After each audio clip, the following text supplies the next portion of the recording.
Y bueno, ya para terminar nuestro tema, pues lo que nos toca es hablar del enlace metálico. El enlace metálico es un tipo de enlace muy particular, puesto que se va a formar entre cationes metálicos del mismo tipo, es decir, vamos a juntar muchos cationes hierro, muchos cationes sodio, muchos cationes potasio, y esto va a determinar la generación de una red cristalina similar a la que ya tratamos cuando vimos el enlace iónico. Hemos de tener en cuenta que los metales tienen una peculiaridad y es que todos van a caracterizarse por tener pocos electrones en la capa de valencia, van a tener menos electrones que orbitales a su disposición en la capa en la que estemos hablando. Por ejemplo, el sodio tiene orbitales 3s y 3p y evidentemente solamente tiene electrones como para rellenar la mitad de los orbitales 3s. De tal manera que estamos hablando de toda una serie de sustancias que van a poseer una característica muy peculiar y es que van a tener potenciales de ionización que en general van a ser muy bajos, ¿vale? Porque es fácil de ionizarlos y luego aparte van a tener menos electrones en la capa de valencia que orbitales a su disposición. Hay que considerar, como os he puesto ahí, que existen dos tipos de teorías para explicar su estructura. Sería la teoría de la nube electrónica, la del mar de electrones o la de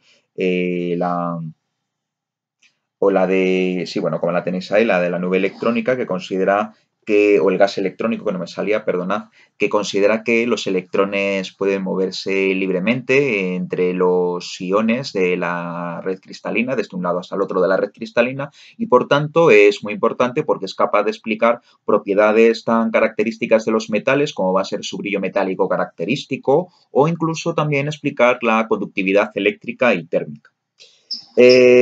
Cuando se está analizando lo que es la teoría segunda, es la teoría de los orbitales moleculares, que es la misma que hemos aplicado para el enlace covalente. De hecho, su aplicación surge para explicar las propiedades de los enlaces covalentes, pero posteriormente se vio que también venía muy bien para analizar qué es lo que pasa con los compuestos metálicos.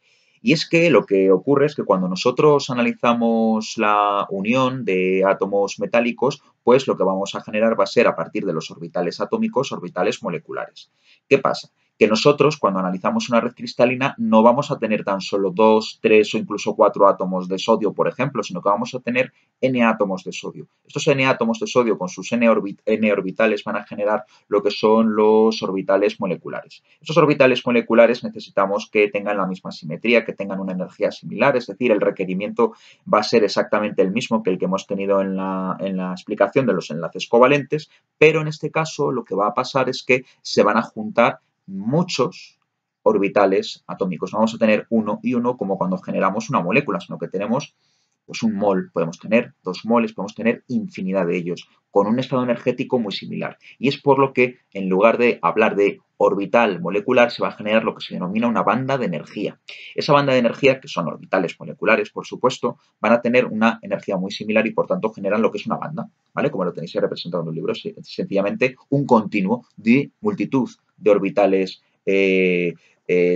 moleculares que se han solapado los unos con los otros. Resulta que cuando nosotros analizamos lo que ocurre, pues van a existir dos tipos de bandas, lo que se denomina la banda de valencia y la banda de conducción. Y ahí, como tenéis en el documento que os he subido al Google Classroom, os explica qué es una banda de valencia. Pues la banda de valencia es donde se encuentran los electrones de valencia, los electrones de la capa de valencia que son los importantes para los cristales metálicos en este caso. Las bandas que pueden existir además son lo que se denominan las bandas de conducción. Y las bandas de conducción son bandas vacías, es decir, son las bandas que habitualmente están formadas por los orbitales moleculares que antes hemos denominado de antienlace. Los orbitales moleculares de antienlace, que van a ser orbitales vacíos habitualmente, pues van a ser las características para estos elementos. Bueno, pues esas bandas de conducción son a las que pueden saltar los electrones de valencia para con eso poder transmitir la conductividad eléctrica y térmica. Disculpadme un momento que tengo que conectar la batería. Un momentito.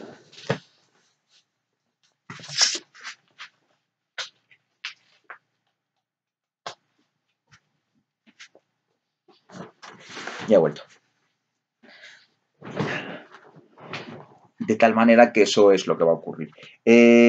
Os he puesto a continuación una clasificación de las sustancias. Aunque no son todo sustancias metálicas, es interesante para analizar la diferencia que existe entre conductores, aislantes y semiconductores, que es una parte que considero, bueno, pues por lo menos por tocarla un poquito. Cuando nosotros hablamos de los conductores, pues evidentemente estamos hablando de los metales y todos los metales pues lo que tienen es una peculiaridad, es que la banda de conducción y la banda de valencia van a estar solapadas, entonces el paso electrónico de los electrones de la una a la otra pues va a ser muy sencillo, va a disminuir su conductividad con respecto al aumento de la temperatura. Luego fijaros, tenéis ahí lo que son los aislantes. ¿Qué es lo que pasa con los aislantes? Pues que pueden ser de dos tipos. Los aislantes pueden ser los propios cristales iónicos y los propios cristales covalentes. Ya sabemos que los cristales iónicos, de no ser que se fundan o se disuelvan, van a ser aislantes. Y si os fijáis en el cuadro esquema que os he puesto en la parte de atrás de la página de lo que implica un metal o un aislante, pues en el aislante lo que veis ahí es que las bandas llenas y las bandas vacías pues van a estar muy separadas. Van a estar muy separadas por un salto energético, que es lo que se denomina la banda prohibida. Esa banda prohibida es la del salto energético, esa delta B. Es tan grande, en este caso, por ejemplo, si analizáis un cristal de cloruro de sodio, tiene un salto de 7 electronvoltios, con lo cual la factibilidad de la conducción eléctrica es mínima, por no decir inexistente, porque el electrón apenas puede saltar a las bandas de valencia vacías. Perdón, a las bandas de conducción vacías. Y luego hay una situación intermedia, ¿vale? Ah, bueno, también estarían los cristales covalentes, cuidado, que no se me olvide, los cristales covalentes que son carbono, diamante y sílice, no incluyamos aquí el carbono grafito porque ya dijimos que la hibridación del carbono era sp2, que da un orbital 2p sin hibridar, que permite la conductividad eléctrica a su través, pero en el caso del diamante y en el caso de la sílice, especialmente en el caso del diamante, van a ser un aislante del libro porque no se permite el paso electrónico de los electrones a su través y es, por ejemplo, en ese caso tenéis un salto electrónico, una banda prohibida que va a ser de 6 electronvoltios, ¿vale? Que es lo que tenéis que tener en cuenta. Y luego los semiconductores. Los semiconductores van a ser fundamentalmente del grupo 14, van a ser fundamentalmente germano y silicio, y lo que tienen es que la diferencia entre las bandas va a ser mínima y por tanto se puede llevar a cabo un salto electrónico relativamente fácil. Ahí se puede llevar a cabo, por ejemplo, un dopaje de estos materiales para favorecer con una impureza añadida el paso electrónico. Bien, hasta aquí sería lo que es la explicación de lo que es el enlace metálico. Recordad también un poco lo que son las propiedades, que son muy características y exclusivas de ellos. El hecho de que tengan el brillo metálico característico, que tengan una elevada conductividad eléctrica y térmica, el hecho de que sean fácilmente deformables, que sean dúctiles, que se pueden separar en hilos o maleables, que se pueden separar en capas, el hecho de que tengan una densidad elevada, van a ser muy densos en general, y la capacidad que tienen de formar aleaciones, como pueda ser, por ejemplo, el bronce, que es una aleación de estaño y cobre, o por ejemplo la aleación de acero, que va a ser fundamentalmente formada por hierro con trazas de carbono, y también son aquellas sustancias que pueden emitir libremente electrones, puesto que tienen una facilidad para emitirlos. Bueno, ya os comentaré, la semana que viene ya os comentaba el otro día, probablemente hagamos 2 conexiones, ¿vale?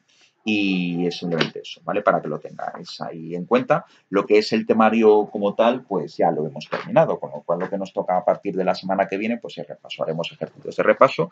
Probablemente hagamos alguno de enlaces para el primer día. Probablemente el primer día sea el lunes, ¿eh? Estad atentos que el lunes probablemente conecte a partir de las 4 con vosotros y haré repaso también de la segunda evaluación. Buen fin de semana para todos y os veo el lunes.